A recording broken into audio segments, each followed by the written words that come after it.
quand j'arrive à une frontière, qu'est-ce que je fais? Je fais appel à mon cœur qui prend le relais pour pénétrer, pour atteindre la vérité absolue. Pour atteindre la vérité absolue. Donc, il ne faut pas avoir peur de briser ces frontières intellectuelles, de sortir de notre univers de référence. Les musulmans ne savent parler que d'islam, ne savent pas parler d'autre chose. On s'est enfermé, on s'est cantonné dans des frontières intellectuelles. Et quand on vient te demander ton avis, c'est uniquement sur des questions liées à l'islam et aux musulmans. Comme si on ne savait pas parler d'autre chose. Pourquoi? Mais c'est nous qui nous sommes enfermés dans cet univers-là. On s'est enfermé dans le Coran ou la Sunna. Qala Allah, qala Rasul, c'est tout. On ne sait pas parler d'autre chose. Et toutes les discussions tournent autour de l'islam. Chaque sujet est lié à l'islam. On s'est emprisonné. On s'est emprisonné. Donc, est venu le temps désormais de briser ces frontières intellectuelles, de s'ouvrir sur d'autres cultures, de s'ouvrir sur d'autres horizons. Parce que vous, pour transmettre vos valeurs, pour transmettre votre message, il faut maîtriser le langage culturel de votre société. Donc il faut avoir une maîtrise de la culture, de la société dans laquelle vous vivez.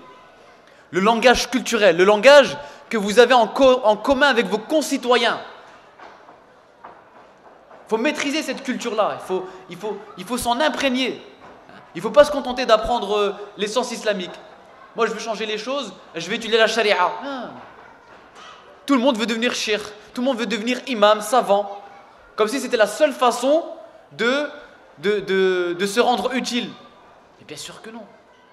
Bien sûr que non. Il faut avoir une très bonne connaissance de la culture, du langage culturel de notre contexte. Moussa alayhi salam, Dieu, avant de l'envoyer, avant de l'investir de sa mission de prophète, qu'est-ce qu'il va faire? Eh bien, il va faire en sorte qu'il évolue, qu'il grandisse dans le palais et entre les mains de celui qu'il va devoir renverser. Qu'est-ce qui va l'éduquer? Pharaon. Pourquoi? Parce que Allah a fait en sorte que Moussa alayhi salam maîtrise la culture pharaonique.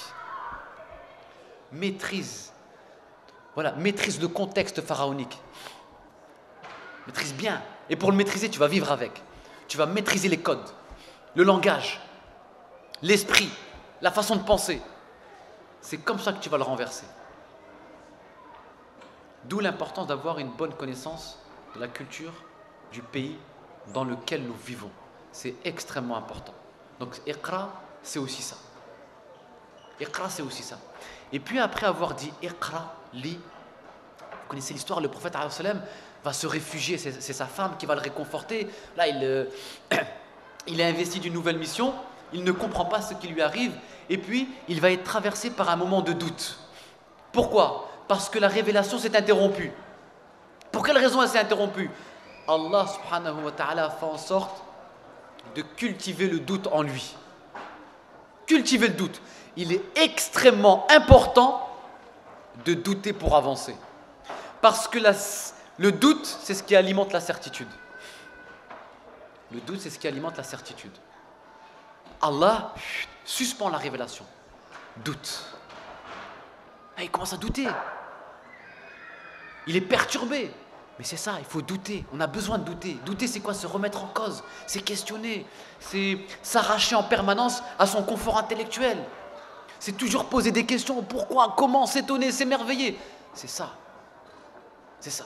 Et puis Allah va l'apaiser. Va l'apaiser et puis parmi les prochaines révélations déterminantes dans l'aventure prophétique, elle est la suivante.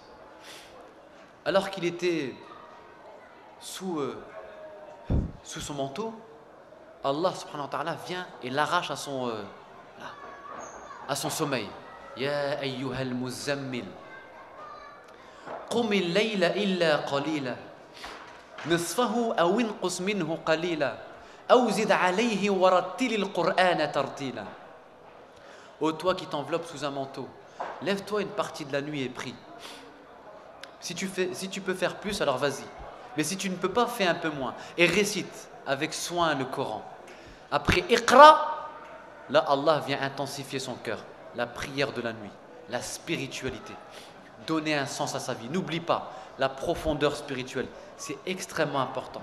Parce que c'est ce qui va te donner la force d'agir. Ça va être ton énergie. C'est là où il va, dans la prière, dans le rappel, dans le souvenir, dans le dhikr, qu'il va falloir puiser la lumière. Dans la proximité divine. C'est ça. C'est dans la proximité divine que tu vas trouver la force créatrice. La force créatrice. وَإِذَا سَأَلَكَ عِبَادِي عَنِّي فَإِنِّي قَرِيبٌ أُجِيبُ دَعْوَةَ الدَّاعِ إِذَا دَعَانِ. Quand mes serviteurs te demandent à mon sujet, je suis proche et je réponds à l'invocation, à l'appel de celui qui m'appelle, quand il m'invoque, quand il m'appelle. La proximité divine. Pas l'oublier ça, parce qu'on vit dans une époque qui a tendance à nous détourner de l'essentiel, qui a tendance à nous détourner de la lumière. Dans cette société de la consommation, qui nous enferme dans la routine, dans l'individualisme. Maintenant, c'est le moi et le nouveau temple de l'individu. Chacun se réfugie dans son moi. La culture du bien-être qu'on nous voit à la télévision. La culture du le spa, le jogging, fitness, cette culture du bien-être personnel. Attention, c'est une nouvelle idéologie qui est en train d'apparaître. Et moi, je suis très critique vis-à-vis de ce qu'on appelle le développement personnel. Parce que le développement personnel est venu se substituer à la spiritualité. On veut combler le vide intérieur, non pas par la présence de Dieu, mais par un dépassement de soi. Alors, le développement personnel, le coaching, etc. C'est une nouvelle idéologie moderne qui est venue se substituer à la foi en Dieu. Et il faut être vigilant vis-à-vis de ça. Donc, merci, barakallahu fik. Il me reste combien de temps 5 minutes, d'accord. D'accord, il n'y a pas de souci. Oui, donc il est important de cette spiritualité pour éviter d'être absorbé par ce bas monde, par la force d'attraction de ce bas monde, par le poids de la matière. Par le poids de la matière. Et la société fait tout justement pour nous détourner de ça. Et comme on a écarté Dieu, comme Dieu est mort dans la conscience, comme Dieu est mort dans le cœur des gens, eh ben on a essayé de lui substituer pas mal de choses. Au début du XXe siècle, on a essayé de lui substituer la psychanalyse, le ça freudien. Puis aujourd'hui, le développement personnel. Aujourd'hui, certains philosophes comme Luc Ferry, comme Michel Onfray parlent de spiritualité laïque, de sagesse sans morale, spiritualité sans Dieu.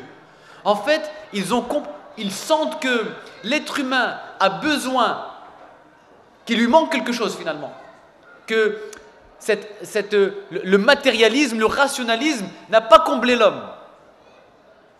N'a pas comblé l'homme. Et donc, il lui manque quelque chose. Et tout doucement, il se tourne vers la spiritualité. Mais toujours sans Dieu, parce qu'ils ont un contentieux avec Dieu. On ne veut pas Dieu, Dieu est mort. Dieu est mort. Donc maintenant, on va se débrouiller, on va bricoler une spiritualité pour pouvoir s'accomplir. Mais ils sont en train de se leurrer. Pourquoi? C'est parce qu'ils ont une conception réductrice de l'homme. Parce que l'homme, il est fait de matière, certes, mais pas seulement, d'un esprit qui lui a été insufflé par Dieu. Et tant que tu n'actives pas, tu n'actualises pas le divin qui est en toi, tu vivras constamment dans l'instabilité et le manque, dans la frustration. Parce que la meilleure façon de trouver l'harmonie, c'est de réactualiser le pacte originel qui lie l'humain au divin. Il faut le réactualiser, ce souffle divin. Et d'ailleurs, vous savez, celui qui a dit Dieu est mort. Et Michel Onfray se sert de cette référence pour justement propager son athéisme belliqueux. Nietzsche. C'est la référence intellectuelle de Michel Onfray. Nietzsche, l'athée qui a dit Dieu est mort. Il se sert de la pensée de Nietzsche pour développer un athéisme militant belliqueux. Or Nietzsche, c'est pas ce qu'il disait. C'est pas ce qu'il disait. D'ailleurs, mon dernier livre porte sur Nietzsche. Et c'est une réponse indirecte à Michel Onfray pour dire non, en fait, au contraire, Nietzsche cherchait passionnément Dieu. Il était ivre de Dieu. Mohammed Iqbal, qui était un grand lecteur de Nietzsche, disait Nietzsche était ivre de Dieu et on le prit pour un fou. Derrière son athéisme apparent, il y avait l'âme une âme assoiffée de transcendance. Mais lui, qu'est-ce qu'il cherchait? Il cherchait un Dieu, et c'est lui qui parle. Je ne peux croire, dit-il, dans le gai savoir, je ne peux croire qu'en un Dieu qui saurait danser. Un Dieu qui danse en moi. Qu'est-ce que ça veut dire un Dieu qui saurait danser? Ça veut dire un Dieu qui m'anime, qui me met en mouvement. Un Dieu qui m'apporte de l'harmonie. Pas ce Dieu moral, en parlant des chrétiens de son époque. Pas ce Dieu moralisateur qui me parle de interdit, qui alimente en moi la culpabilité, le péché originel. Ce Dieu-là, j'en veux pas. Moi, je veux un Dieu qui m'anime. Et malheureusement, dans la communauté musulmane, on alimente ce discours de moralisateur, halal, haram, la culpabilité, le péché, l'enfer. C'est ça en fait. Nietzsche n'était pas contre Dieu, il était contre une forme de croyance en Dieu, cette croyance étouffante, qui fait du croyant un cadavre vivant. Et il surnommait les prédicateurs chrétiens les prêcheurs de mort. C'est des gens qui te poussent à renier ce bas monde, à vivre comme un mort. Moi, c'est pas ce que je veux, dit-il. Moi, je veux une foi dansante, une foi harmonieuse, qui épouse ma force vitale, qui épouse mon corps, qui me donne de la vie, qui me donne le goût de vivre, la joie. Et la dimension de la joie, elle est centrale dans sa philosophie. Et l'islam, c'est ça, parce que, attention, l'islam ne vous invite pas à renier ce bas monde. Attention, cet ascétisme funeste, destructeur. Il y a eu beaucoup d'incompréhension sur la question de zuhd, de l'ascétisme. L'ascétisme en islam, ce n'est pas piétiner ce bas monde. Non, parce que Allah te dit, tu as ta part dans ce bas monde. Et il t'enseigne une invocation. Rabbana atina fid dunya hasana wa fil akhirati hasana wa qina adhaban nar. Ô Seigneur, accorde-nous une part dans ce bas monde. Et il commence par le bas monde, regardez bien, par ce bas monde. Une part dans l'autre monde et préserve-nous du feu de l'enfer. Allah reconnaît la part matérielle qui est en toi, il la nie pas. L'islam ne nie pas ton corps, ne nie pas les besoins de ton corps. Il va juste donner une orientation à ton corps. Il va donner une orientation, une qibla aux aspirations, aux passions, aux désirs de ton corps, mais sans jamais les renier. Donc c'est la foi islamique, la foi musulmane est une foi dansante, au sens où elle te met en mouvement, elle te met en harmonie avec toi-même, avec le monde, avec l'humanité. C'est cette foi que cherchait Nietzsche, qu'il n'a pas trouvée. Il a été frustré. Et c'est ce que j'ai essayé de mettre en exergue. C'est cette lecture-là que j'ai essayé d'apporter dans mon dernier livre. Et je termine juste par une chose. Vous savez, si on devait résumer le message de l'islam, ou la sagesse du prophète, on peut la résumer à travers un de ses discours. Et je vais terminer par ça. Quand il émigre de la Mecque à Médine, le prophète, il arrive à Médine, et puis il tient un discours. Un discours qui résume l'islam. Tout à l'heure, je vous ai posé la question, qu'est-ce que l'islam? Vous pouvez le résumer avec ce discours. Ne cherchez pas midi 14h. Qu'est-ce que l'islam? C'est pas halal, haram, t'as pas le droit, t'as le droit. Non, non, non. Il arrive à Médine, il doit parler d'islam en allant à l'essentiel. Qu'est-ce qu'il dit? Ifshu salam, répandez la paix. Sallu wa nasu niyam, priez alors que les gens dorment. At'imu ta'am, nourrissez les pauvres. Maintenez vos liens de parenté et de famille. Tadkhulul jannata bisalam, vous entrerez au paradis en paix. Il n'a parlé ni de halal, ni de haram, ni d'enfer, ni de colère de Dieu. La paix, la prière de la nuit, la prière de manière générale, les relations sociales, la conscience de l'autre, le pauvre, la famille et le paradis à la fin. C'est ça l'islam. Et nous, l'islam, on en a fait une harira. On l'a enfermé dans des... On l'a compliqué. On l'a compliqué. Le prophète, il dit, voilà, c'est simple, tu pries, tu répands la paix. Tu répands la paix, tu pries, la conscience de l'autre. Soit, voilà, pense à l'autre. La famille, et tu vas entrer au paradis. C'est aussi simple que ça. Les compagnons n'étaient pas des spécialistes de la charia islamique. Les compagnons n'étaient pas... Non. Omar ibn al-Khattab, quand il a dit « La ilaha illallah Muhammadun Rasulullah » dans la maison de l'Arqam, Tout de suite, vous savez que, pensez que le prophète il lui a dit, bon maintenant que tu as dit la ilaha illallah, Muhammad Rasulullah, tu vas t'inscrire dans telle université, tu vas maîtriser. Non, non, non. Omar, il a compris tout de suite, il a compris la foi. J'ai dit la ilaha illallah, mais maintenant il y a Rasulallah. On est dans la vérité, oui. Ils sont dans l'erreur, oui. Alors qu'est-ce qu'on attend pour agir? Voilà. Tout de suite, il sort et il propage, il diffuse le message. C'est ça en fait, c'est très simple. Tu as dit la ilaha illallah, la foi habite ton cœur. Tu comprends que l'objectif c'est de répandre cette paix qui t'anime. Mais cette paix, tu peux la répandre que si elle t'anime. Tu ne peux pas parler de paix avec ta langue si je te vois tendu toi déjà. Tu es frustré par ta foi. Il faut déjà la vivre cette paix pour qu'elle puisse se diffuser. Et le prophète c'était ça. L'islam c'est ça.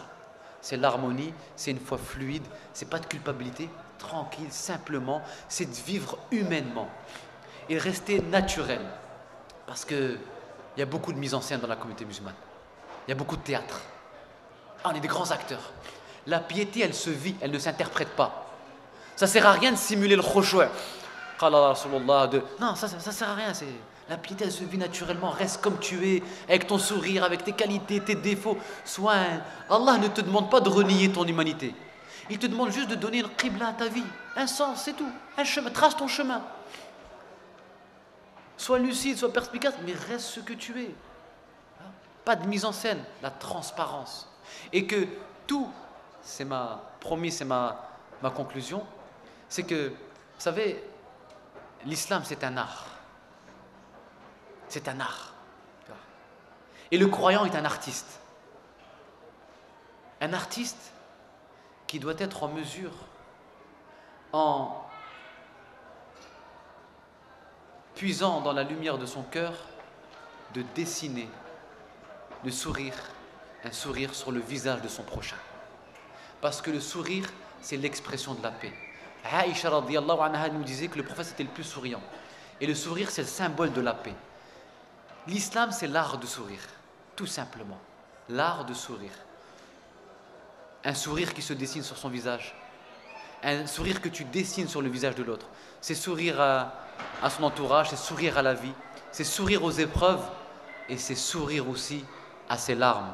Wallahu a'lam wa a'la wa ahkam wa barakallahu fikum et merci pour votre attention. Donc voilà, je ne sais pas si...